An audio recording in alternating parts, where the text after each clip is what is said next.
fii mooy seen cosaan fii mooy seen aada ñun ñooy seeni mbokk ñun ñooy seeni mbokk yegg nañ ko yegg nañ am nañ ñu yegg ci seen deret tey ne am nañu seeni mbokk yu nekk ci seen biir waaye yàlla deful ñu xamante waaye tey nag gisante nañu kam nit ku ñuul ba àdduna sosoo ba tey amul benn nit ku ñuul ku jur doom dem jaayi ko amul dañ lay ëpp doole forcé la yóbbu sa mbokk dem di ko def noo xam ne fekke woo xamoo lii moo nekk suñu diggante bu leen ci gis seen bopp nit ku ñuul du jaay mbokkam amul ku la ko wax da lay nax ku jur doom dem jaay ko amul fenn. Il vous souhaite la bienvenue. Il dit qu'il ne peut pas exprimer la joie qu'il ressent. Et que si vous avez remarqué, ils ont préféré faire des retrouvailles en famille. Vous ne verrez pas un gouverneur ici ou un chef administratif ici. Nous n'avons voulu inviter personne. Nous voulons être en famille parce que c'est des retrouvailles de sang et c'est profond. Il a surtout insisté que l'homme ne peut pas être grand et devenir petit. Que la devise de notre tradition africaine, c'est aujourd'hui, nous devons être mieux qu'hier et demain mieux qu'aujourd'hui. Et que l'histoire a montré que depuis l'Antiquité, le noir a toujours été grand. Il ne faut jamais accepter de jouer le jeu de l'autre, jamais accepter de jouer le jeu de l'autre pour qu'il nous fasse petits. Non, le sang, c'est tout ce qu'il y a. C'est ni l'argent, ni la beauté, ni la fortune. La dignité, le sang, c'est ça qui nous relie. Et vous aussi, c'est que vous êtes en train de vous battre là-bas. Mais qu'il faut vous aussi vous sachiez qu'ils sont en train de se battre ici. Parce que la rencontre que nous attendons, si ça s'opère et ils souhaitent que ce petit pas-là soit la rencontre de ce grand pas de rencontre pour renverser la situation. Qu'ils se battent, croyez-le, et qu'ils savent. Et ils veulent le dire encore avec force, qu'il n'y a aucun Sérère, aucun Sénégalais, aucun Africain qui peut vendre un enfant. N'importe quoi. Et ils nous ont arraché nos enfants. Mais aujourd'hui, malgré tout ce qu'ils ont connu comme souffrance là-bas, eh bien, ils ont souhaité que vous ne reveniez, vous ne venez plus jamais ici. Voilà. C'est des portes de non-retour. Vous avez levé le défi, vous êtes de retour. Donnons-nous la main, donnons-nous la main, donnons-nous la main.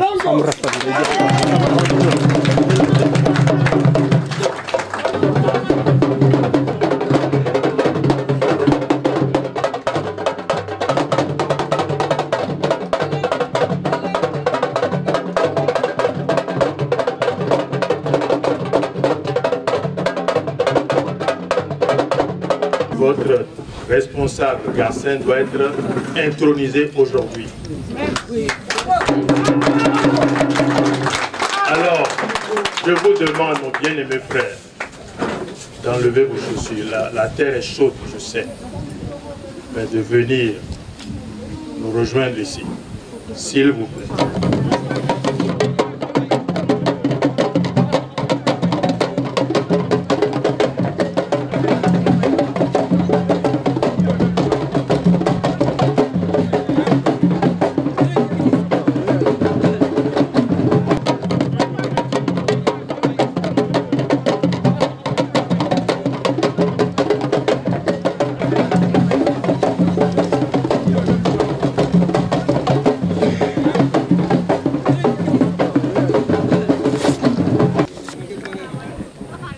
C'est très très important pour nous.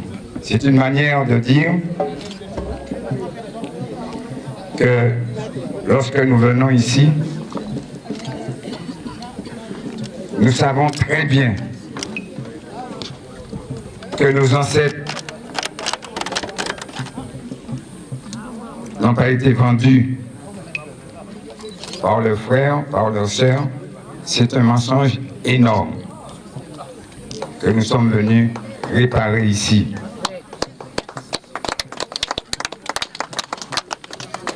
Donc, ôtez de vos esprits, de votre tête,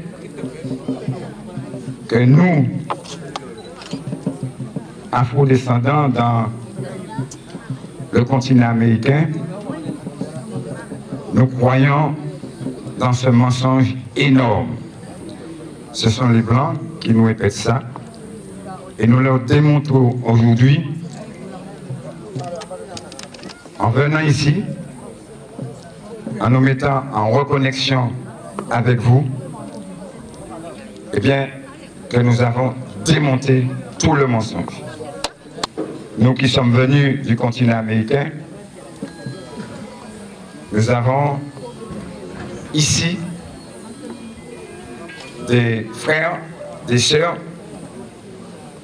qui nous ressemblent certes, mais qui se trouvent dans la même lignée que nous. Et ça, c'est très important pour nous.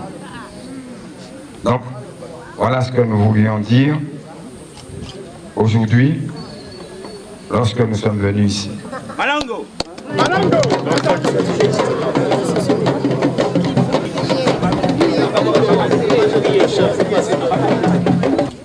Le cercle d'union que nous formons nous relie au passé et nous prolonge vers l'avenir.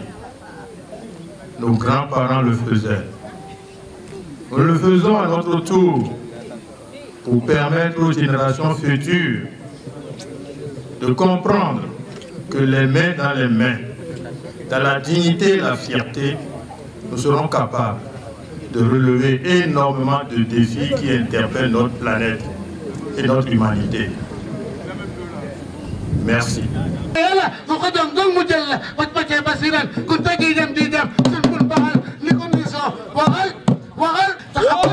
تقبل محمد ولانكا بابا فت مقايا مقا تم سن تم كنت سن فاتي بي فاتي بي بي تقفوت ما قفوت ورورن خدري ما تمور ما وران وتسيل جبل سايفو جيني جيني زم زمو جيني زمنا كمال ستون ستا ستون كدو جكرو جيني هك كيلو هك هو الله مجيب إجابة مجيب ريلو على مرجين ولا ساتي دوا ساقوي فم توك بسو